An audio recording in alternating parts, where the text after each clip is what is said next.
Eu sou Miliane, eu sou artista, dançarina, performer e professora, tá? O propósito desses vídeos é a gente criar um ambiente virtual de aprendizagem, certo? Voltado para estudantes do ensino médio da rede pública de ensino. Então, eu sou professora do Colégio Modelo Luiz Eduardo Magalhães, em Camaçari. Neste ano, tenho algumas disciplinas para trocar com vocês e então a gente vai ter filosofia, artes manuais, dança, teatro, certo? Investigação científica e uma eletiva voltada para o estudo da dança e da cidade. Então, hoje, agora aqui, a gente começa com filosofia, com conteúdo voltado para o segundo ano do ensino médio. E a gente só vai retomar um pouco para relembrar estudos que vocês certamente já iniciaram no ensino fundamental 2 e no primeiro ano do ensino médio. Então, começo com o questionamento: o que é filosofia? Então, a gente vai estudar a história da filosofia, certo? O nosso calendário greco-romano, né, do povo do Ocidente, no mundo, né, o povo ocidental, nós fazemos parte desse contexto cultural. Então, esse tempo greco-romano é contado considerando o ano zero com o advento crístico, né, a vinda de Jesus Cristo na Terra. Então, tem todo o período antes de Cristo e depois de Cristo. Tá? Então, a história da filosofia começa antes de Cristo, no século VII, e é dividida em 3 períodos: o período pré-socrático, o período socrático e o período pós-socrático ou helenístico. No período pré-socrático, os pensadores dessa época eram considerados sábios. O termo filosofia ainda não existia. Nós temos um filósofo contemporâneo, Gilles Deleuze, que fez um estudo reflexivo acerca da história da filosofia, e ele vê o filósofo pré-socrático como um ser das profundidades. Esse ser das profundidades que vai em busca do cerne das coisas, né? Então havia uma pergunta principal nesse período, que era: de que são feitas as coisas? Então, os filósofos desse período, eles concordavam que existia um arquê. Arquê é um termo grego, antigo, da Grécia Antiga, que significa de onde todas as coisas se originam. Ou physis, que é o fazer surgir, né? Então, eles concordavam que existia um elemento de onde tudo se originava. Só que eles discordavam em relação a esse elemento. Então, nós temos aqui alguns exemplos dos filósofos pré-socráticos. Então, Tales de Mileto é considerado um dos 7 filósofos da antiguidade.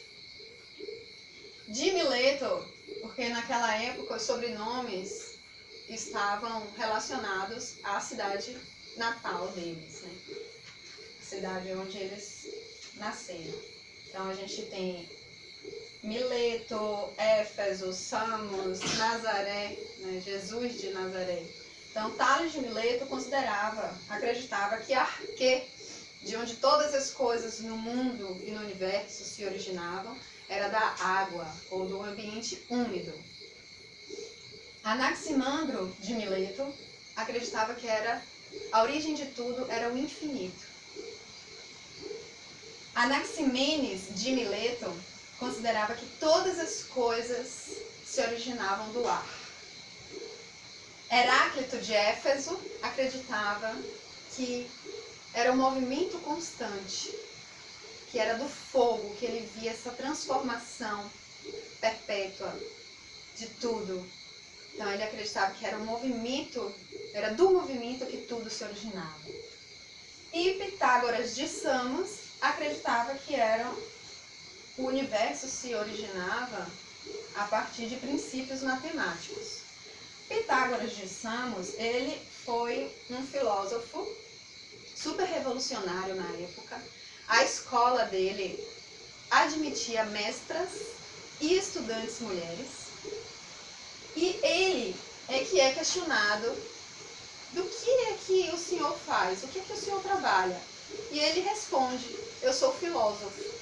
E aí o termo filosofia começa a aparecer na história. Ele era um amante do saber. Ele amava a sabedoria. Então, filo significa amor, amigo ou amante da sabedoria. Amor à sabedoria. Certo? Então, é importante a gente compreender como é que a Grécia se organizava, né? Se originava. Ela se originou, ela nasce a partir da imigração de vários povos da Ásia Menor. Então há uma diversidade cultural muito grande ali. Um ambiente fértil para que nasçam novas formas de pensar, né? Novas formas de se expressar. Então a arte, a arquitetura, a música, a filosofia estão em efervescência nesse império. Esse império ele vem, né, com a imigração de povos jônios, eólios e os dórios, tá? Então,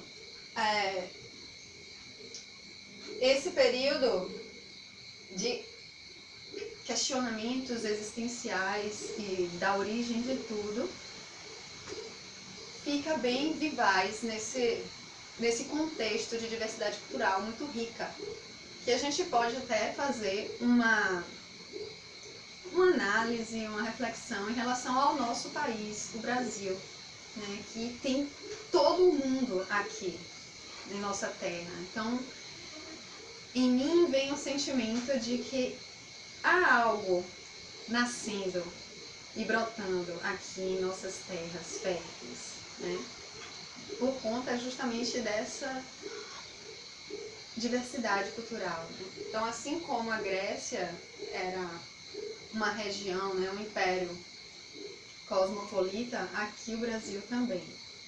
E ainda mais, né, que agrega o mundo inteiro. Então, nessa Grécia antiga, com toda essa diversidade, nasce também o conceito de democracia, porque era um império que se divergia na sua organização política dos outros impérios, por exemplo, o Império Egípcio, o Império Persa, o Império Chinês, né, que tinham uma visão mais ditatorial. Eles permitiam que as cidades se desenvolvessem de forma autônoma. Então, cada cidade era considerada uma cidade-estado, que pertencia ao Império Grego e tinha a liberdade de se organizar politicamente à maneira dos povos da cidade, das pessoas da cidade. E o tema política era um assunto de todos. Então, nessa civilização, havia mais pessoas consideradas cidadãos e cidadãs, né, do que nos outros impérios, esses que eu citei. Então, mesmo que fizesse parte, apenas 10% dessas pessoas eram consideradas cidadãs, ainda é uma porcentagem muito maior em relação a esses outros impérios. Tá? Então, nessa época, quem eram os cidadãos? Eram os homens a partir de 18 anos e que fossem proprietários de terra, né?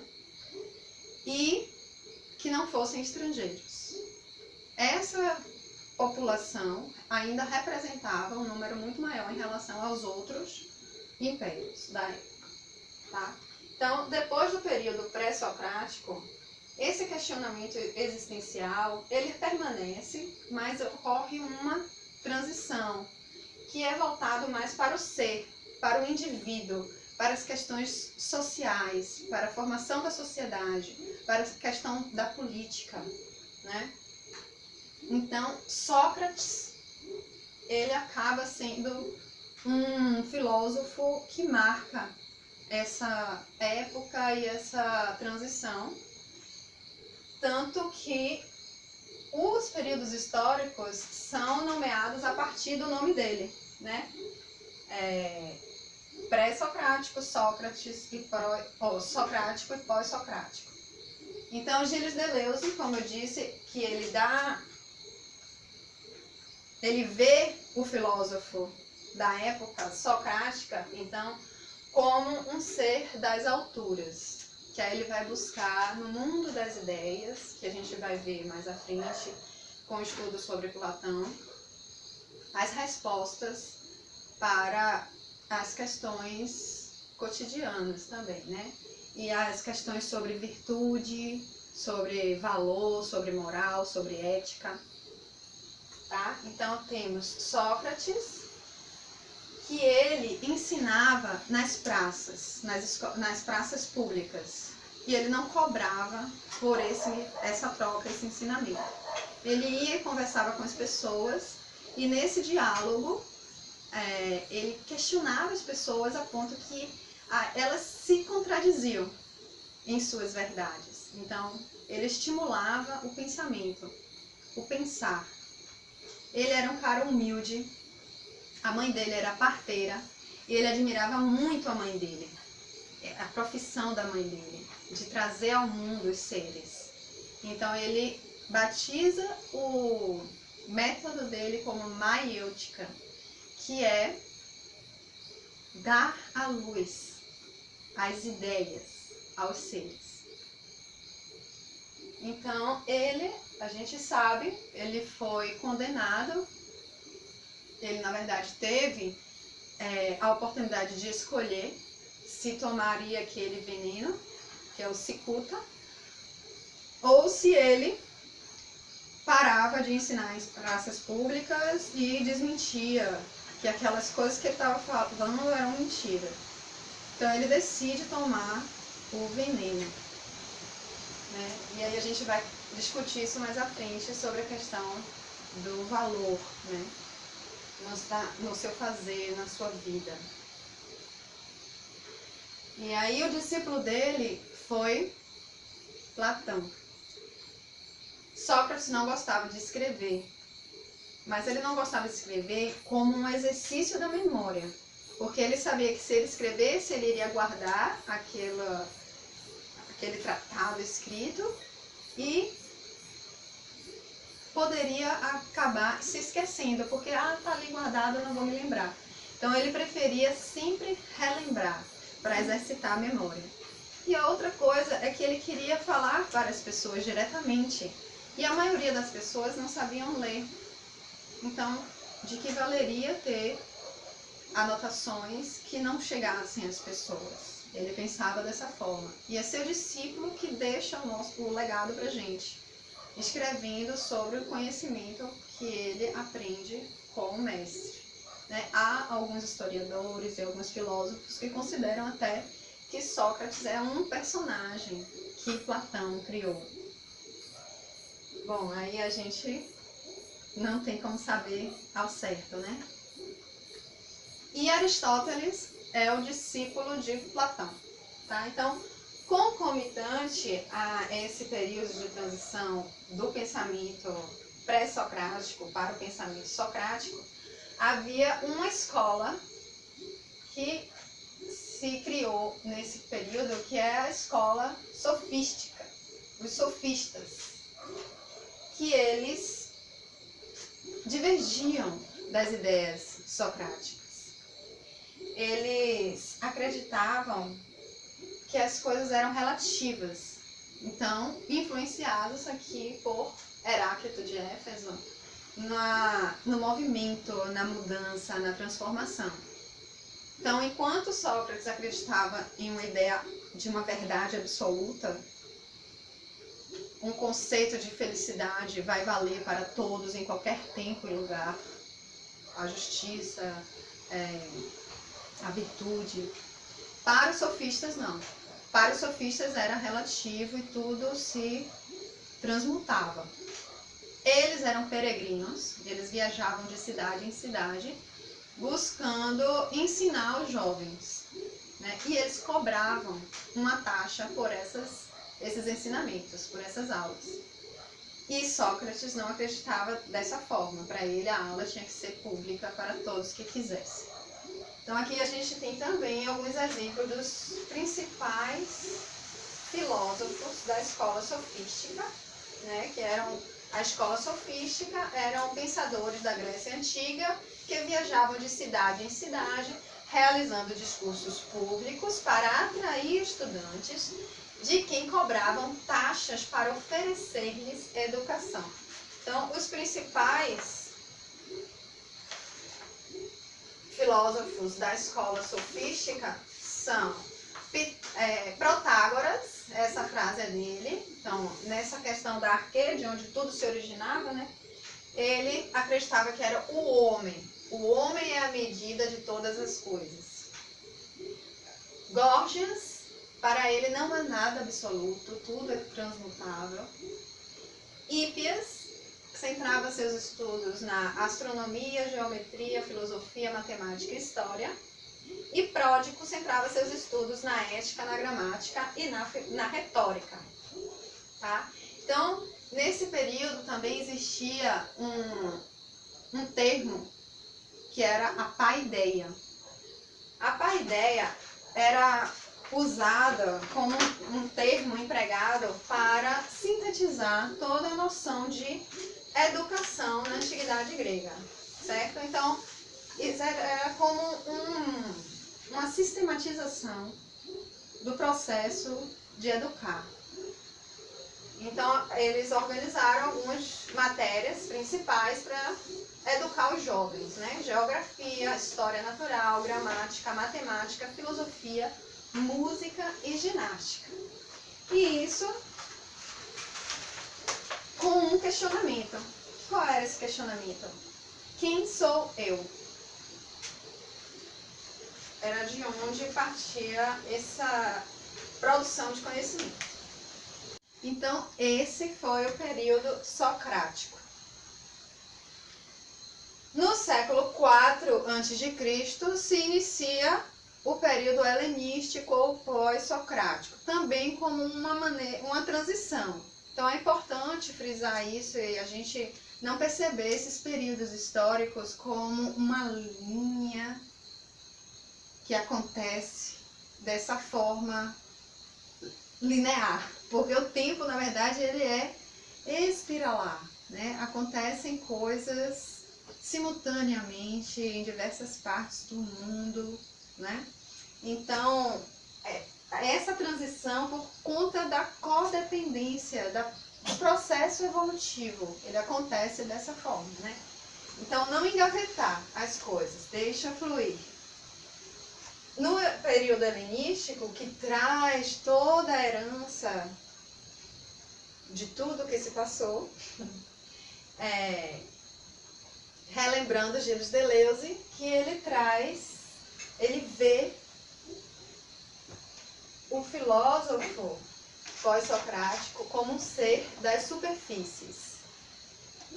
Por quê? Porque ele era o filósofo da prática, era o filósofo do cotidiano, do exemplo. O fazer dele refletia a maneira dele pensar, né? Então, a ética era feita a partir das atitudes. E a partir das atitudes é que se fazia de um homem, de um ser humano, um ser virtuoso, né? Então, eles também nós iremos estudar mais adiante, tá? Esse período com mais profundidade. Então, aproveitando esse momento de quarentena, esse convite da Pachamama, da Mãe Terra, dessa grande nave que nos guia, que nos cria, que que nos fez agora ficarmos dentro de casa. A gente pode fazer uma reflexão, né, uma analogia da casa como o nosso corpo. O nosso corpo como a casa, a morada, o lugar onde nosso espírito, nossa alma habitam. Então, nesse movimento de voltar-se para dentro, nesse momento de introspecção, a gente não pode dizer que não temos tempo para arrumar nossa casa, para reorganizar nossa casa, para limpar nossa casa.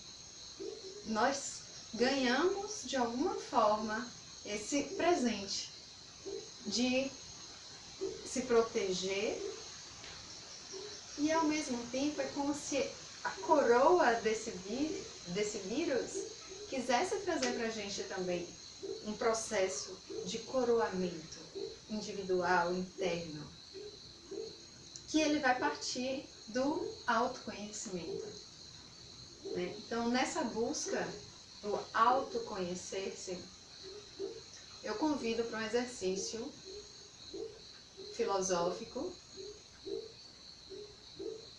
Antes de dormir, nós vamos escrever, cada um, né, de vocês vão escrever em um papel de ofício, todo branco, a pergunta: quem sou eu? Tá? E vai deixar em cima de sua escrivaninha ou em qualquer outro lugar que você utilize para estudar. Se você ainda não organizou esse espaço, é importante ter esse espaço, esse ambiente de estudo, certo? É necessário. E você vai deixar lá e levar para o sono, como nós dizemos. Então, não tomar atitudes precipitadas, não me dar respostas rápidas, não se dê respostas rápidas, imediatas. Calma. Respire. Então, quem sou eu? Leva para o sono, deixa fluir os pensamentos e os sonhos ao longo da noite. E ao acordar de manhã, a emergência das necessidades básicas não podem esperar. Após elas, volte-se para o seu espaço de reflexão, de introspecção, de estudo e escreva. Escreva uma poesia, faça um desenho. Traga elementos que te mostrem a você mesmo quem você é. Então, esses símbolos, esses significados podem estar imbuídos de cores, de sons, de movimento. Então, faz um verso, faz algo que pode ser corporal também. E aí vamos criar uma forma, eu sei que o sentir, né, eu quero um exercício do sentir. Nesse primeiro momento, não traz a razão. E não tem preocupação se esse eu que vai estar ali, que vai ser expresso neste dia, ele não precisa ser engessado como nada no mundo, né? Nem o tempo, nem o espaço, nem o eu. É um puro momento de transformação o tempo inteiro. Então, é bom identificar o que eu sinto hoje. E por que eu sinto isso? Por que eu me vejo dessa forma? Para poder fazer alguma projeção e afinar com o propósito, tá? Então esse é o exercício e eu quero muito que a gente faça trocas, né? Então vocês podem fazer um vídeo que faça essa expressão de si.